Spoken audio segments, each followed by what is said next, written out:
做提根盆景，根干的过渡达到再动手修剪。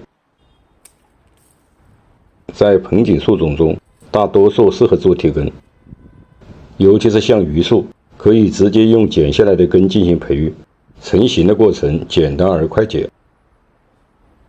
剪下来的树根用粗撒种，成活率极高。选择1至2个枝条做枝干的过渡培育。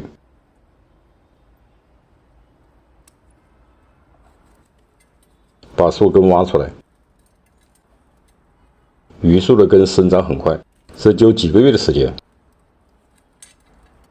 对提根盆景素材培育，要按照生长状况对树根进行几次调整。把树根撑开，形成树根的过渡，用塑料膜把它包住。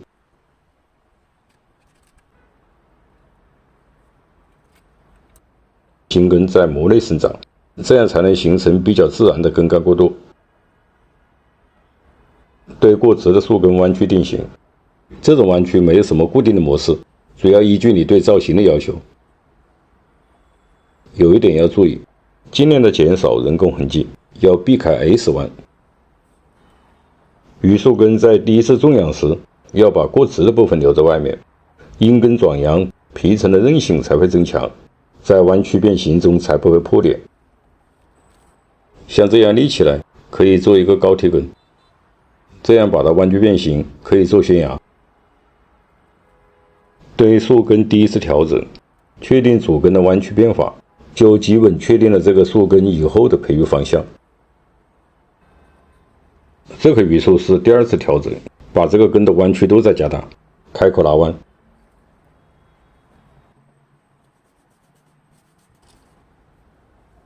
榆树的根完全木质化会变得比较硬，可以多开几个口，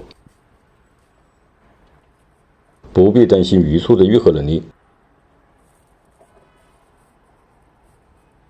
这样就变得比较柔软了。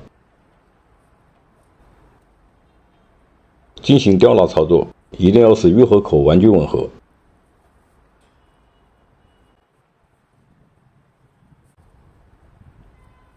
皮层完好，1个月左右就会形成愈合。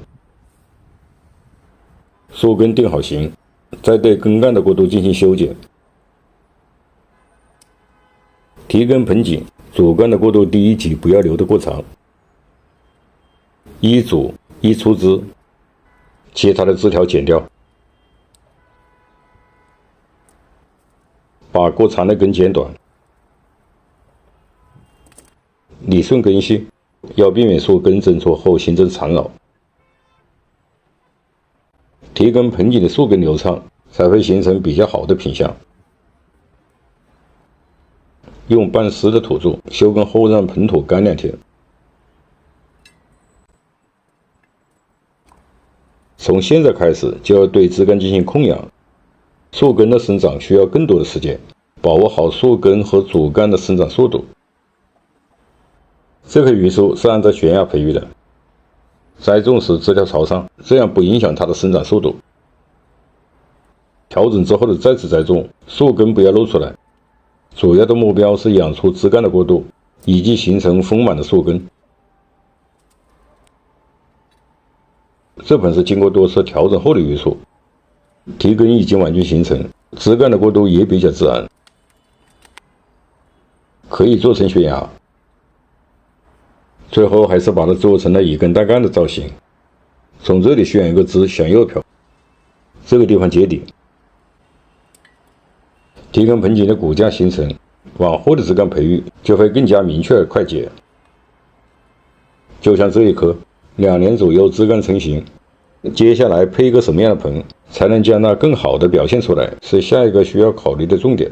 我是山泉浓茶，感谢你的收看，下期见。